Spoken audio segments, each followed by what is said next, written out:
ప్రసాద్ గారు ఇప్పుడు మీరు ఫిలిం బ్లాక్ అండ్ వైట్ నుంచి కలరు, ఫిలిం ప్రాసెసింగ్, డెవలప్మెంటు, ఆ తర్వాత డిజిటల్, ఇవన్నీ చూసుకుంటూ వచ్చారు కదా. నేను అన్నీ చూశాను యాక్చువల్గా. Your 4th generation photographers. మా తాతగారు, నాన్నగారు, నేను, మీ ఫ్యామిలీలో, మా ఫ్యామిలీలో మా బ్రదర్ బాబ్జీ అని అవును, ప్రెస్ ఫోటోగ్రాఫర్గా చేశారు. ఆంధ్రజ్యోతిలో కూడా చేశారు. ఇప్పుడు మా సన్ కూడా కాలిఫోర్నియాలో ఫోటోగ్రాఫర్, అంటే software engineer come photographer. Okay. నేను ఫస్ట్లో అసలు చాలామందికి తెలియదండి, ఫిల్మ్ అనుకుంటారండి. ఫిల్మ్కు ముందు ఒక గ్లాస్ వచ్చేది, ఫీల్డ్ కెమెరా అనేవాళ్ళు. కెమెరాకి ఒక గ్లాస్ వచ్చేదండి, ఆ గ్లాస్ సైజే ఫోటో. ఇప్పుడు స్కూల్ గ్రూప్స్ అనుకోండి, ఆ గ్లాస్ సైజే తీసేవాళ్ళు, దాని మీద కోటింగ్ వేసి అమ్మేవాళ్ళు. ఒక గ్లాస్ ఎక్స్పోజ్ చేసామంటే ఇంక అంతేనండి, ఇంకా అది పనికిరాదు, మళ్ళీ ఇంకో గ్లాస్ ఎక్స్పోజ్. అట్లా ఉండేది అప్పుడు ఫోటో.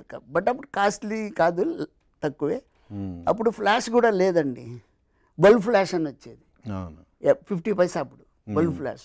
ఒకసారి బల్బ్ బర్న్ అయిందంటే, ఇప్పుడు పెట్రోమాక్స్ లైట్ బల్బ్ ఉంటుంది కదండి, అట్లా ఉంటుంది అనమాట. అది బర్న్ అయిందంటే ఇంకా అది పనికిరాదు. అట్లా అలా ఫోటోగ్రఫీ అప్పుడు పెళ్ళిళ్ళకి కూడా 4-5 ఫోటోలు తీసేవాళ్ళం, అయ్యే ఎక్కువ.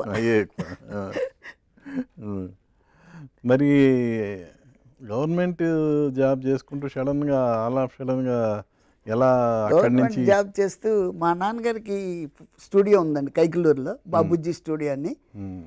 మాకు ఇండిపెండెన్స్ డే వచ్చిన రోజు పెట్టారు మా నాన్నగారు, అందుకని బాబుజీ స్టూడియో అని పెట్టారు. ఆ స్టూడియో రన్ చేయటం కానీ ఫోటోగ్రఫీ వచ్చిన నేను ఒక్కనే, నన్ను తీసుకెళ్ళారు. కాకపోతే అక్కడ ఏమైందంటే సార్, ఫోటోలు దిగేవాళ్ళు తక్కువ అయిపోయారు, ఫ్లడ్స్ వచ్చి. ఎవరన్నా దిగితేనే భోజనం చేసేవాళ్ళం, ఆ పరిస్థితి కూడా చేశా. అక్కడి నుంచి అన్నయ్య అన్నాడు, వద్దు వచ్చేసేయమంటే ఆంధ్రజ్యోతి వాళ్ళు సినిమా రంజని అని ఒక మ్యాగజైన్ పెట్టారండి, దానికి ఫోటోగ్రాఫర్గా వెళ్ళాను. దాని తర్వాత ఇక డెవలప్డ్ ఎలా అండి, నేను ఫస్ట్ బాలకృష్ణ గారి సినిమా చేశాను స్టిల్ ఫోటోగ్రాఫర్గా, అశోక్ చక్రవర్తి అది చేశాను. దాని తర్వాత భైరవ దీపం చేశాను. తర్వాత అప్పుడండి సెన్సార్ బోర్డు వాళ్ళు ఎంఎం థియేటర్ అని ఉండేది, ఎంఎం థియేటర్లో మనం స్క్రీన్ ఇచ్చేసేవాళ్ళం, సినిమా షూట్ చేసేవాళ్ళం. అది రెగ్యులర్గా నేనే చేసేవాడిని మ్యాక్సిమం అన్ని సినిమాలు. అట్లా అందరూ అలా పరిచయం అయిపోయారు. దాంతో కృష్ణారెడ్డి గారి దగ్గర ఒక మేనేజర్ గారు చేర్పించారండి, స్టిల్ ఫోటోగ్రాఫర్గా. ఎస్వి కృష్ణారెడ్డి గారి దగ్గరికి వచ్చాక కంటిన్యూ, ఇక తిరిగి చూడలేదండి, అవసరం రాలా. నాకు తెలిసి సినిమా ఫీల్డ్లో ఒక స్టిల్ ఫోటోగ్రాఫర్కి ఒక సంస్థ పేరుని యాడ్ చేసి మనీషా ప్రసాద్ అన్న పేరు మీకే వచ్చింది అనుకో. నాకే ఉంది సార్, ఎవరికి లేదు. యాక్చువల్గా అలా ప్రసాద్ అని 2-3 ఉన్నారండి, అందుకని మనీషా ప్రసాద్ అని పిలవటం మొదలుపెట్టారు. అది నా సర్నేమ్ అయిపోయింది, మా సర్నేమ్ కూడా నేను మర్చిపోయాను, అలా అయిపోయిందండి. కాకపోతే అండి సార్, అచ్చిరెడ్డి గారు, కృష్ణారెడ్డి గారు, మనం ఎవరైనా హెల్ప్ చేస్తే సార్ మర్చిపోకూడదు. నేను గాడ్ ఫాదర్ అనే అంటాను, ఎందుకంటే మా పిల్లలు వెల్ సెటిల్డ్ అండి, దానికి కారణం వాళ్ళిద్దరే, వాళ్ళని మర్చిపోకూడదు. చాలామంది నాకు అట్లా, మీకు తెలుసు కదా, రవికిషోర్ గారు కానీ అందరూ ఎంకరేజ్ చేసిన వాళ్ళే సార్.